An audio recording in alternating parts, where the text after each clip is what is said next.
వృషభ రాశి. వృషభ రాశి వారికి ఈరోజు కొంత అనుకూలిస్తుంది. ఉద్యోగస్తులకు తోటివారి సహకారం ఉంటుంది. ముఖ్యంగా పదవోన్నతి, మీకు ప్రమోషన్కు సంబంధించినటువంటి పనులు మీ ముందుకు వస్తాయి.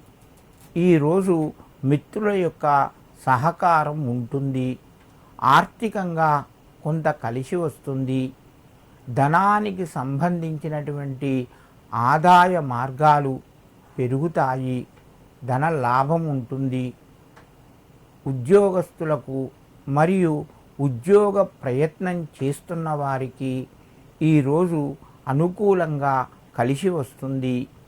మిత్రుల ద్వారా సహకారం పొందడం వలన వారు మిమ్ముల్ని, మీరు వారిని సంతోషపెడతారు. వృషభ రాశి వారు ఈరోజు శివ అష్టోత్తర నామాలు చదువుకొని ఆవు నెయ్యితో కానీ నువ్వుల నూనెతో కానీ దీపాన్ని వెలిగించి స్వామికి సమర్పించండి. మరింత శుభయోగాన్ని పొందుతారు.